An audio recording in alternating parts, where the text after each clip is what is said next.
it'll probably be a great wedding party because I'm there. I mean, who doesn't love a wedding party with Hal, right? I tend to bring the excitement sometimes when it comes to parties and things like that. But I promise I won't get too wild because the last time I went to a wedding, that eh, we'll leave that story for another time.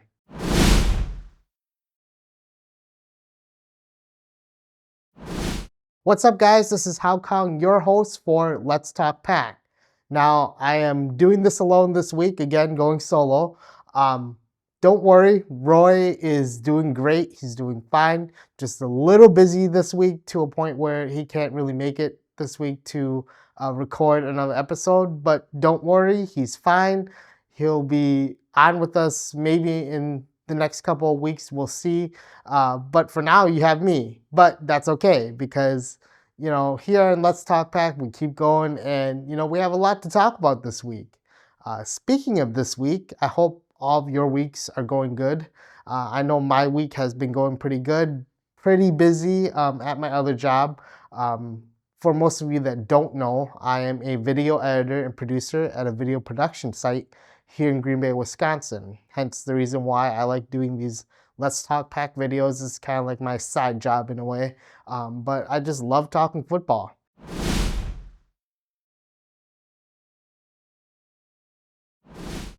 The Packers defeated the Washington Commanders 27-18 in a pretty convincing win for the Packers.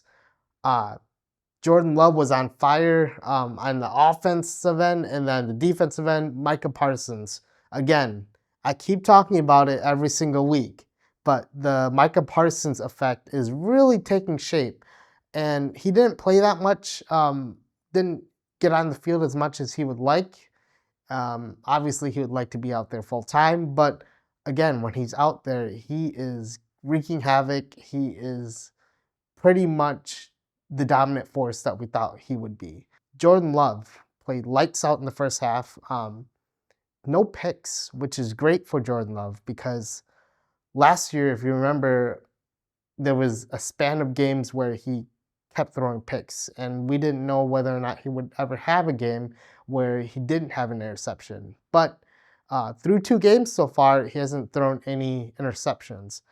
He's got great protection, and especially this game here, he only got sacked maybe once or twice, but the offensive line played really good for a team that had to put together a makeshift offensive line. Yet Anthony Belton stepped in for Zach Tom, who was injured against the Lions. And then you also had Jordan Morgan stepping in for Aaron Banks at guard. So you pretty much had 2 new offensive linemen on the offensive line, and they held up pretty good against a pretty good Commanders front four. Now Jordan hit some of those deep throws. There was one pass complete to Malik Heath that was ruled incomplete, but he caught it in bounds after review, and the Packers pretty much were at midfield at that point. But then he had some that he missed, which he wishes he could have back. There was a deep ball to Romeo Doubs on 3rd down that wasn't caught. And then you had another deep ball to Matthew Golden on a 4th down on the first drive where he didn't catch that. So again, some throws that Jordan would like to have back. If he put a little bit more air under it, could have been caught. But overall, a good game for Jordan Love. Running game wise, Josh Jacobs continued to do what he does best, which is run the ball for tough yards. Those yards are really hard to come by for Josh Jacobs, which last year at this point, he was gaining over 5 yards a carry. Now you're at that 3.7 yards a carry where, you're not gaining that much, but he's getting stronger as the game goes. He's still yet to break off a long run, but I think if he keeps going at it and he's being patient about it, I think that at some point he's going to hit that long run.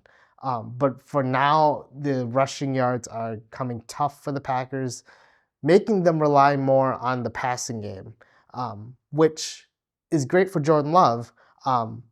But the Packers would like to get that running game going, at least to set up the passing game. Receiving wise, your leading receiver was Tucker Kraft, who had 124 yards. He was Jordan Love's top target. So a great game by Tucker Kraft. Hopefully he can continue that going into the game against the Browns. But this is what we expected of Tucker Kraft. Big time tight end. He's really maturing in front of our eyes. And the thing is, it's so exciting to watch him. And I really, really hope that he continues to develop to a point where he can be like a red zone target, where the Packers can look to him in the red zone, but he can also be that deep threat. Not to say that Luke Musgrave is that deep threat. Right now, he's the number 2 tight end, but I think that with more time and development, I think Musgrave can be a good number 2 tight end and can stretch the field. So if you had 2 tight ends that can stretch the field, really, you don't really need to worry about the wide receivers. Now, wide receiver wise, Romeo Doubs had a pretty good game, had 1 touchdown catch. Again, Malik Heath was doing great during the game. Great job stepping in for Jayden Reed, who unfortunately dislocated his collarbone, or broke his collarbone, and he'll be out for a couple of weeks. Just had surgery this week. He's doing great, and hopefully he can come back in the next couple of weeks to help out the Packers offense. Now in defense, it was the same story. Like I said in week 1, Micah Parsons is making a great impact on the Packers defense. I always say it, and I said it early in the video, I'll say it again, the Micah Parsons effect. It's taking shape right now, and you can see that on the defense. They are flying around that ball. The first half, the Packers defense really held up pretty well, only allowing Jayden Daniels 3 points. And they did not allow Jayden Daniels to be a dual threat, which I talked about in the last video. You cannot allow him to be a dual threat. You either make him pass or you make him run. They made him do most of it through the passing game. Defensive line was great. Rashawn Gary had 1 sack.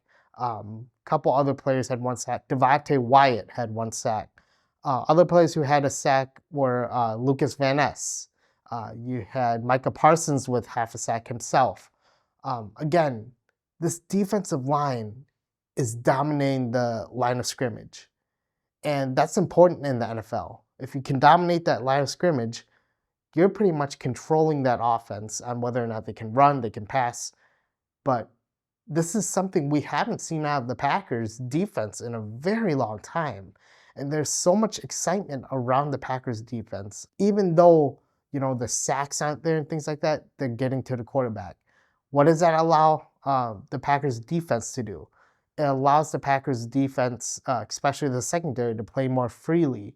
You know, you could see that the corners are being more aggressive. Keyshawn Nixon was very aggressive last Thursday night in his gameplay. And again, it just allows the corners and the secondary to play the way they play, which is physical. But at the same time, they can relax, drop back, read the coverage, read, you know, the quarterback. Again, if you rush the quarterback into a throw, chances are he's going to make a mistake. Even though the Packers didn't get a turnover, you could see the pressure was getting to Jayden Daniels.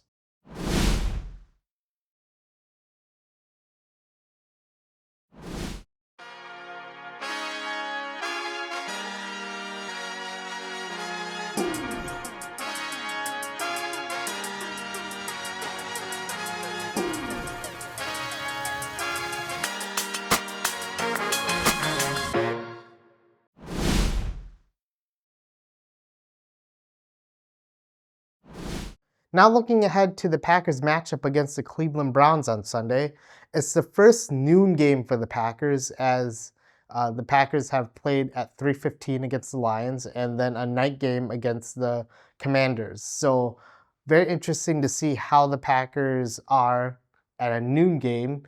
Typically, historically, the Packers haven't done very well in noon games.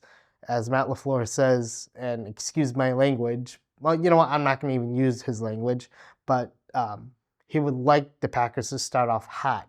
Typically, they start off cold. Now, on paper, it looks like the Packers will win this game, but you have to be careful with the Cleveland Browns. Any given Sunday, that's why I always say.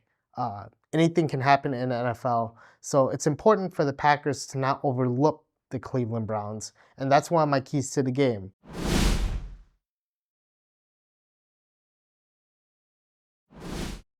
Do not underestimate the Cleveland Browns. They are a dangerous team. Yes, they have a little bit of an issue at quarterback with Joe Flacco and Dylan Gabriel, excuse me. But on defense, they're awesome. They have Myles Garrett. He can wreck a game. He's got that same effect that Micah Parsons has. The Packers can easily win this game and they can easily lose this game. Why? Because they are not focused on the Cleveland Browns. They're looking ahead. They're looking at the Dallas Cowboys and saying, that's our opponent, and we are overlooking the Cleveland Browns. So again, important not to look at the Cleveland Browns and think that they're going to win. Overconfidence, there's a difference between overconfidence and being confident. And I think the Packers are confident and not overconfident with their ability to beat the Cleveland Browns. My second key to the game is for the defense to keep doing what they are doing. Don't fix what is broken. Now, Micah Parsons, we'll see how much time he gets to play in the game against the Browns, but I think he's going to go the majority of the snaps. I think that he's ready to take on the full workload that he is used to taking during the regular season. Just looking at the fact that his back injury is kind of healed up. He was taken off the injury report, was a full participant. So for the defense, I think they just need to keep doing what they need to do, which is get pressure on the quarterback. And if you get pressure on the quarterback, that will create turnovers. So playing complementary football on defense, getting pressure on the quarterback, that's my second key to the game, is for the defense to keep doing what they are doing.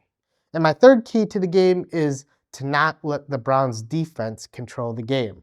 That is their strongest asset. Like I said earlier, the Browns defense is nothing to be overlooking.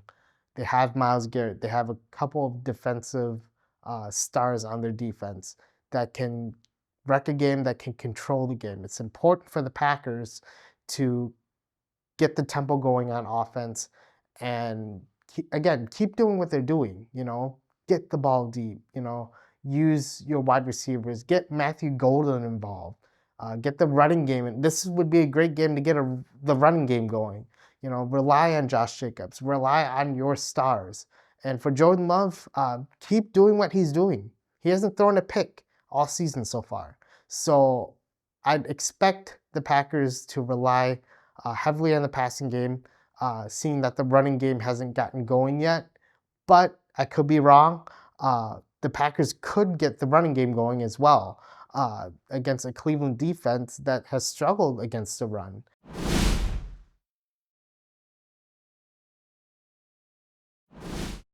My prediction for this game, I think the Packers will win. Let's go Packers 27, Browns 13. I think the Packers will once again score 27 points as they did the first two games. I think the Packers offense is just too strong for the Browns defense to stop. I also think talent-wise, the Packers have enough talent and overload of talent to win against the Cleveland Browns. Not to say that the Browns should be taken easily, but I think it's just too much for the Browns to handle with Jordan Love on offense, with Micah Parsons on defense. So give me the Packers going 3-0, which it's been a while since the Packers have gone 3-0. So again, I just really think that the Packers will pull it out here and head into Monday with a victory, and hopefully we can get a Victory Monday going. Thank you guys for watching this video. Again, I really hope that Roy can join me next week. But appreciate you guys watching this video. Until next time, guys, have a great week. And as always, go Pack, go.